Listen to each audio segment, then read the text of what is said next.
Bienvenidos al podcast de You Trading, el portal con el mejor contenido para traders. Buenos días y bienvenidos a una edición especial de la Esquina del Trader. Durante las próximas 4 semanas vamos a hacer un repaso de las entrevistas más interesantes que hemos tenido este año. Así que si se perdieron alguna, no se preocupen que ahora podrán escuchar una pequeña selección de cada temporada. En la Esquina del Trader despedimos el año con estas ediciones especiales y también estrenando el podcast en YouTube. Así que a partir de ahora podrán escucharnos también allí y suscribirse para no perderse ningún programa. Ya han pasado 9 meses desde que comenzó este podcast y una de las primeras personas con las que hablamos fue Alberto Cárdenas, un trader venezolano que conduce el podcast Trading en Serio. Desde Caracas, Alberto nos contó cómo es ser trader en un país con una situación política y económica tan delicada como Venezuela. Es complicado, empezando por los temas más básicos. Venezuela es un país que ha vivido, yo diría que Venezuela es un país commodity de hipervolatilidad. Tenemos un problema grave con el tipo de cambio, como lo tienen otros países en Argentina, pero el de Venezuela es el más grave.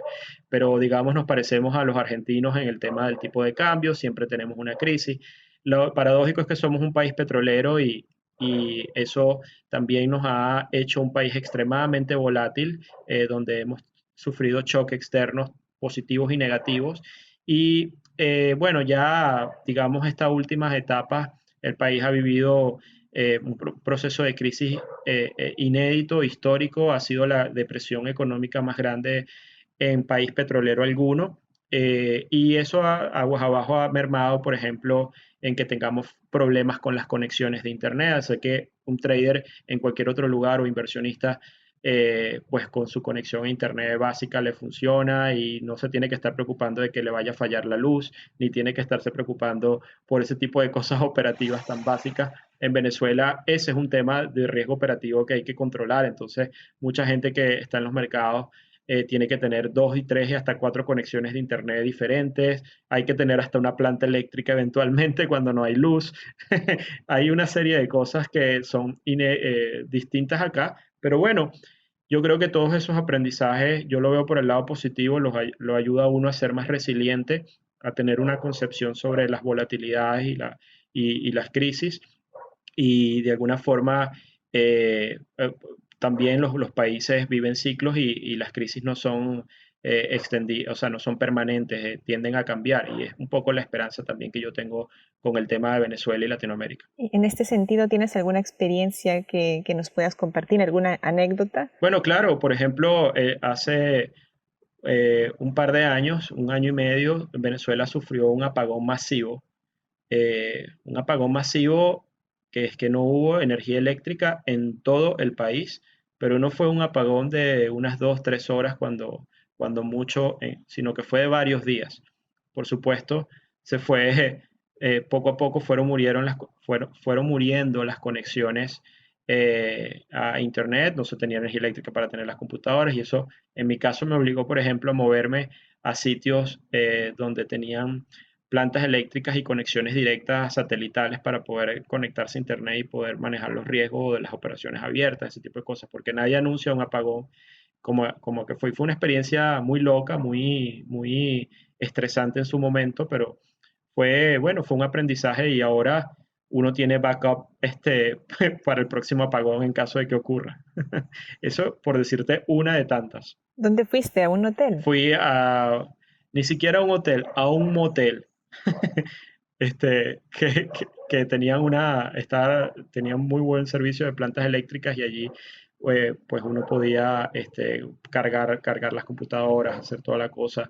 Y había que ir hacia la torre donde estaba la telefonía acá principal, o a la que yo tengo servicio, y desde esa torre que tenían sus plantas eléctricas también había conexión a internet. Y bueno, todo un tema complicado, pero sí se logró sobrevivir. Tras hablar con Alberto, uno de los invitados que tuvimos en la Esquina del Trader fue Jorge Ufano, gestor de fondos de inversión y exjugador profesional de póker, que nos habló de por qué, en su opinión, pasar de jugador de póker a trader es una evolución natural? Yo creo que es una evolución muy natural, es decir, creo que los grandes jugadores de póker serían todos magníficos traders y magníficos inversores. Yo estuve como profesional desde el año 2012 al 2014, mi profesión y mi trabajo en ese periodo era jugar al póker. También es verdad que el póker ha mejorado mucho en los últimos años y cada vez es más difícil ser un jugador ganador consistente. Por aquel entonces era más sencillo. Y con una buena estrategia, muy parecido en el trading, con un buen método, con una buena consistencia, pues se podía ganar incluso a una tasa porcentual mayor que la que nos da en la bolsa. Al final el póker tienes primero el estudio y observación de patrones, es decir, hay patrones que se repiten en las personas, hay patrones de secuencias, de apuestas, en ese caso, también en los mercados. Mi método, por ejemplo, se basa en localizar patrones y pautas estadísticas que se han repetido en los últimos años, cuantificarlas estadísticamente, sacar unos ratios y a partir de este momento de cara al futuro, intentar que cada vez que se produzca ese mismo patrón en el mercado, operarlo de la manera que es óptima e intentar beneficiarme de ello. Con, lógicamente, no un acierto del 100%, porque si no sería, vamos, no hay pauta que tenga un acierto del 100%, ¿no? Igual que si juegas al póker no hay farol que gane un 100% de las veces o no hay una mano que pueda ganar siempre ante un rival, ¿no? Pero a largo plazo, pues acabas teniendo beneficios o un beneficio medio positivo por operación. El póker Texas Hold'em es el que estamos hablando, el que son 2 cartas, el que está ahora muy de moda, no el antiguo de 5 que es un poquito más aleatorio, pero el de 2 cartas tiene mucha amiga, mucho metajuego, mucha adaptabilidad. También es importante como el mercado y en un entorno, por ejemplo, de una partida de póker, con el tiempo los adversarios se van adaptando a tus estrategias. También en el mercado hay estrategias que a lo mejor funcionan muy bien, pero cuando yo ya sé que tú sabes que yo sé, tienes que llegar, eso es lo que yo digo, el metajuego, ¿no? Es decir, a lo mejor una rotura de soporte, pues en un mercado que es muy, muy virgen o un mercado en el que no hay mucho inversor institucional, pues se cumple bastante bien y con una probabilidad alta, pues a lo mejor tienes un acierto, ¿no? De operar esa pauta, simplemente de comprar en una resistencia a un soporte. Por ejemplo, compramos en una resistencia justo cuando está el valor en máximos del último año y lo vendemos cuando sube un 10% con un stop de un 10%. Por ejemplo, esa estrategia que me acabo de inventar así sencilla. Pues esa estrategia probablemente en un mercado virgen pues funcione perfectamente. Pero claro, en un mercado en el que yo ya sé que mucha gente va a comprar ahí o que van a vender con un stop loss cuando rompe un determinado soporte, pues a lo mejor si tengo un capital determinado puedo yo incluso estimular que eso se produzca y poner una orden grande de venta, un paquete, un volumen importante para que se toque ese nivel de soporte en el que yo sé, casi como jugar con cartas marcadas, que hay muchos inversores que van a tener que soltar y que van a vender ahí. Una vez que ellos venden, baja 1 o 2% rápido porque saltan todos los stops en cascada y posteriormente pues lo que ocurre es que yo compro un poco más abajo y doy una vuelta, ¿no? Y el mercado vuelve al mismo sitio y he hecho saltar todos los stops. Eso sería una adaptabilidad, es una estrategia que un mercado virgen, a lo mejor vender en un soporte con un stop justo debajo del soporte está bien, pero si el mercado va interaccionando y se va adaptando y entramos en el metajuego de otros que saben que yo sé que en un determinado punto está bien salir, pues al final acaba una estrategia que es positiva o una orden de venta que se supone que nos está protegiendo a no hacerlo. Esto es un ejemplo de esos niveles de metagame que le digo metajuego que está muy metido también en el mundo del póker, que también ocurre, ¿no?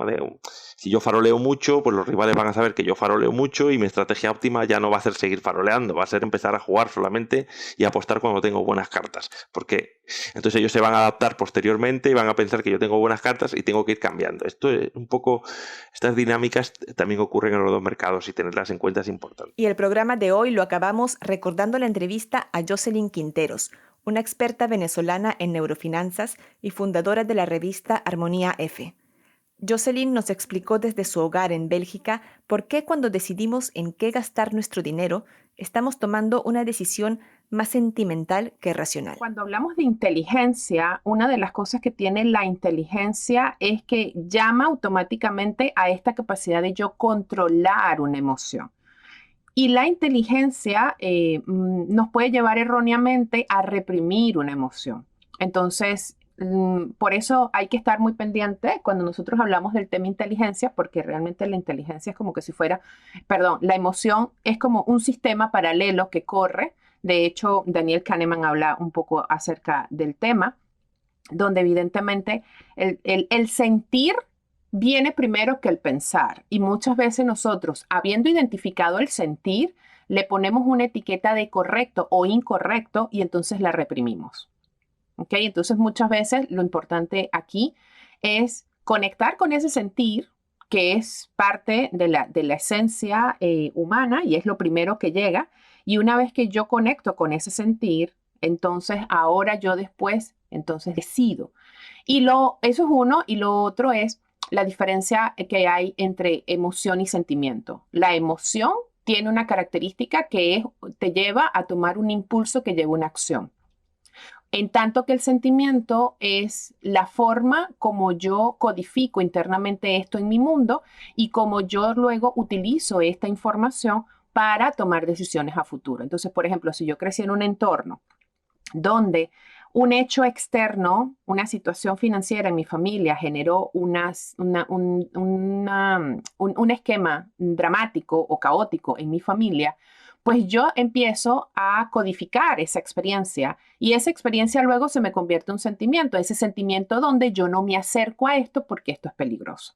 Entonces terminamos razonando sobre una percepción que tuvimos ante una situación y que lo convertimos en un fenómeno generalizado. Entonces ahí es donde decimos invertir es peligroso. Era justo lo que te iba a preguntar, porque hay gente que está dispuesta a hacer grandes apuestas y otras que no han apostado en su vida. ¿Hay diferencias en sus cerebros o es todo relacionado con la experiencia que han tenido y de la que nos estabas hablando? Mira, a veces ni siquiera son experiencias propias, son experiencias aprendidas. Ahí, una de las cosas que tiene y que es interesante dentro del cerebro es que el cerebro no puede diferenciar entre lo que es real y lo que es imaginado.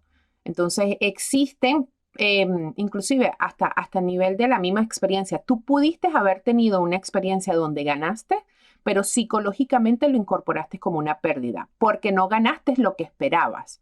Entonces, inclusive aquellas ganancias que estuvieron por debajo de tus expectativas, el cerebro lo codifica como una pérdida. Entonces, es muy interesante ver cómo nuestra percepción no siempre es tan correcta con respecto a lo que está pasando y nuestra capacidad interpretativa muchas veces se queda corta ante lo que sucedió y por ende a partir de allí nos creamos una historia interna a través de la cual nosotros filtramos todas las demás cosas que van pasando allá afuera y a veces está el tema de puedo estar yo al frente de una buena oportunidad y sencillamente no tomar acción por esa historia interna. Y por otro lado, te consigues personas que tienen el comportamiento completamente contrario, que tienen más bien un perfil de avance y ese perfil de avance los incentiva a tomar riesgos y no medir las consecuencias. Entonces, por ejemplo, en el mundo del trading se conoce muy bien el concepto del overtrading. Es decir, una persona que desarrolla un perfil ludópata dentro de los esquemas de inversión, que está más bien es apostando. Es más, en su mente actúa más a nivel como un casino que como una estrategia de inversión. Esto fue todo por hoy. Síganos la próxima semana para seguir oyendo las mejores entrevistas del año en YouTrading y no se olviden de suscribirse al podcast y a nuestro canal de YouTube.